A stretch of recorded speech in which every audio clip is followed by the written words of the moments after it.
بسم الله الرحمن الرحيم. الحمد لله والصلاة والسلام على رسول الله وعلى آله وأصحابه ومن والاه، ما بعد. السلام عليكم ورحمة الله وبركاته.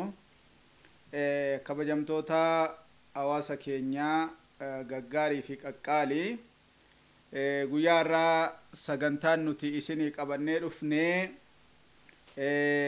أحكام الصيام murtee sooma jechuudhumti maalii jedhu walii qabannee dhufne. Gaafa waa'ee soomaa kaafnu wanni beekuu qabnu dheeraa daangaa dabree nama ifachiisu kan namni dhaggeeffatee yookaan ilaalee dadhabee gartanii ofirraa cufu osoo hin taane ka ammallee gabaabbatee waan iddoo qalbiin namaa yaadu hanqatu utuu hin taane waan qalbiin namaallee itti gammadaa gabaabbinaan illee irraa fayyadamuu qabannee dhufne bi'idhnillaahil kariim. namatti fayyadamu rabbi nu haa taasisu insha Allah. gurra qalbiitiin dhaggeeffachuun keenya gaarii taha. gurri sadii jedhanii gurra sadan sana keessaa gurra qalbiitti qooftu qabaachuun keenya gaarii ta'a biiznillah. sooma jechuu kana maqamti sooma jechuu maalinni inni sooma jechuun afaan arabaati. tacriifu sawmi sooma jechuun jedhan culamaan islaamaa al-imsaaku lugaa afaan arabaa keessatti sooma jechuun of qabuu jechuudha. wama tahiyyuu haa ta'u wama tokkorraa of qabu lugaa keessatti yookaan afaan arabaa keessatti sooma jechuun of qabuudha. akkuma gartanii rabbi qur'aana keessatti suuraa kahfii keessatti nu hime haati nabiyyallaahi ciisaa alayhi salaam maal jedhan maryamaan inni nadartu lirrahmaani sawman falan ukallima alyawma insiyyaa jedhan. ani arra dubbiirraa of qabu cal'isuun rabbii kiyyaaf wareege anarra homaan dubbadhu jedhaniiti mucaa gartanii kalloo keessatti baatanitti akeekan jechuudha. imsaaka jechuun egaa nyaatarraa dubbiirraa wama tokko wama ta'e haa ta'u wa irraa of qabuun afaan arabaa keessatti sooma jedhamee dubbatama. kun beeksisa isaa kan afaanichaati. qur'aannis hadiisni rasuulli alayhi salaatu wassalaam nutti haasa'anus afaan arabiffaatiin waan dhufee jennaan dursanii afaanicha beekuutu barbaachisa. eegasii akkaataa afaanichaan walgalu irratti shari'aan kan dhufe immoo shari'aadhaan immoo maal jedhama sooma jechuun. حافظ ابن حجر رحمة الله عليه مال جدني إمساك مخصوص في زمن مخصوص من شيء مخصوص بشرائط مخصوصة. صوم جتشون شريعة تكنا كيسي إسا بلا جتش إسا قبابا كيسي إسا بلا. صوم جتشون شريعة إمساك مخصوص وان أما اللي أكاتا أدت إتوكون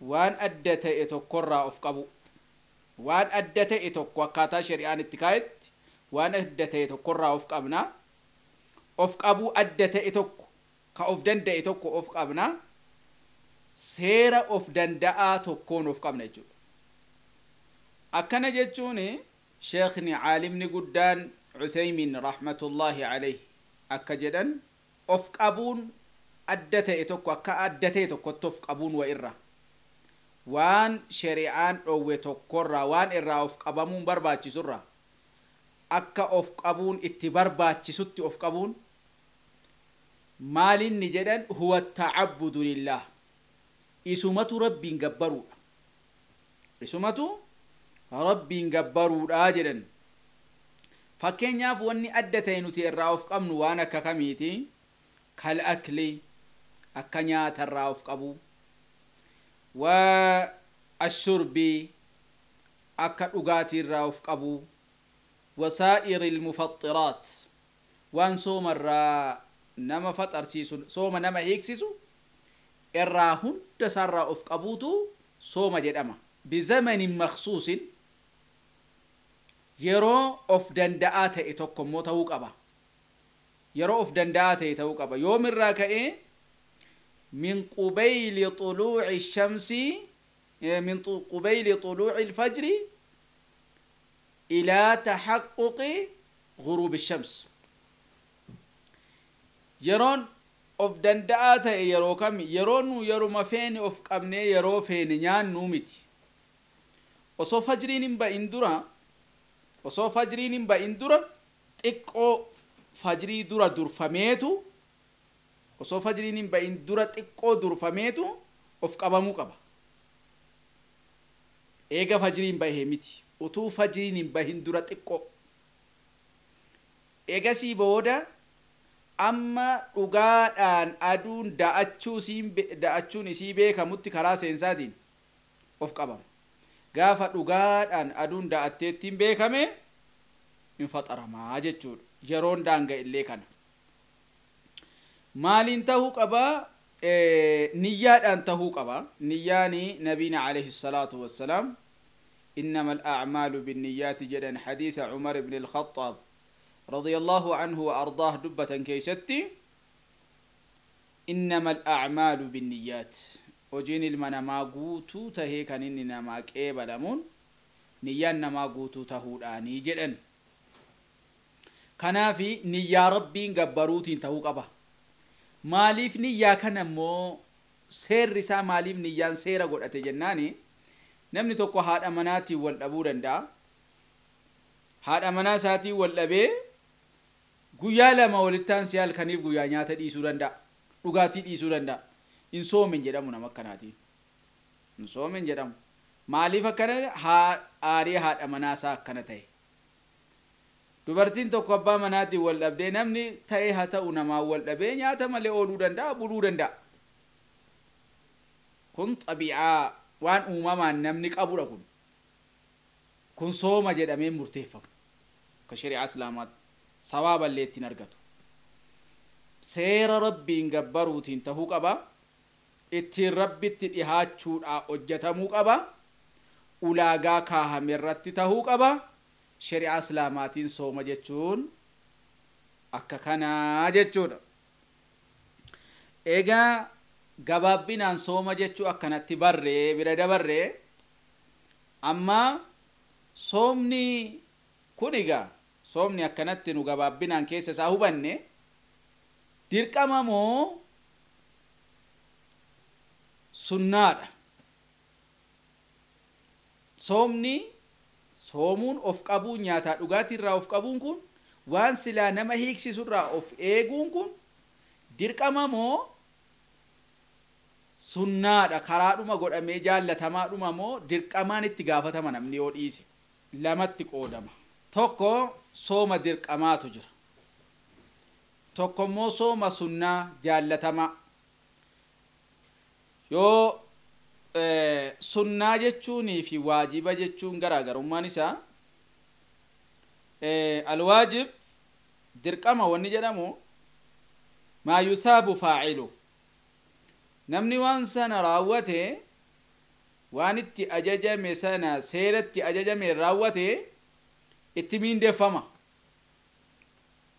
rabbii isaa ajaje biraa galata guddaa qaba akkana dirqamni ويعاقب عليه تاركه يوديسه يو dirqama kana dhiisee moo utuu dandeettiitti qabuu dhiise moo itti adabama nama adabsiisa dirqamni yoo dhiisan sunnaa kan jedhamu moo maalinni maa yuthaabu faacilu namni waan sana raawwate itti miindeeffama rabbiin bira galata guddaatitti argatama yoo gartanii dhiise moo laa yucaaqab in komatamu in adabamullee sunna jechuun akkana egaa har'a kan nuti gartanii dubbachuudhaa deemnu utuu waajibni lafa jiru sunnaan hin dubbatamu yoo yeroo waajibaadhaa xiqqoo nama eeggata ta'e qofa sunnaan durfamuu ni danda'a.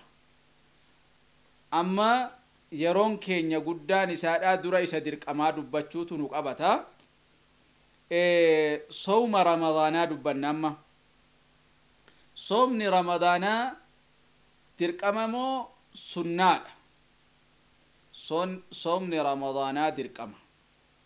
Ragaan keenya qur'aana rabbiiti.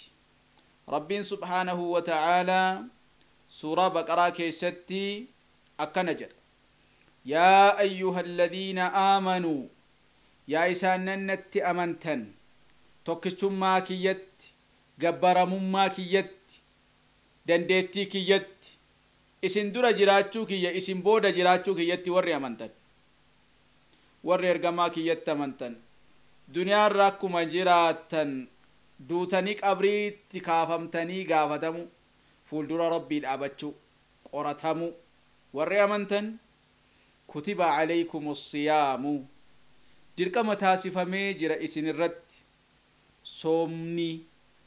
Siyaama jechuun kun soomawwan maal ilaalee jammace soomawwan sooma tokko miti, siyaamuun baay'eedha.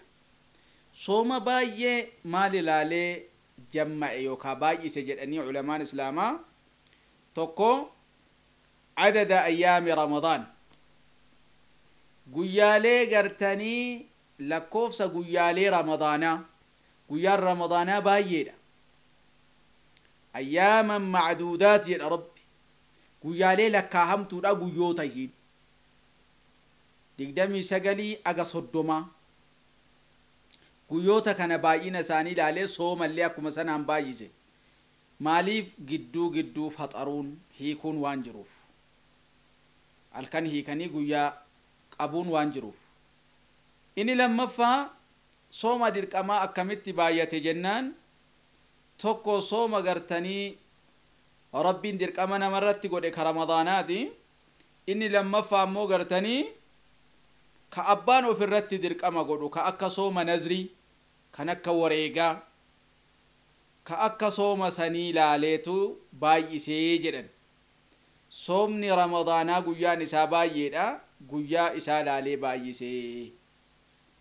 Kanaaf soomawwan jedhame jechuudha.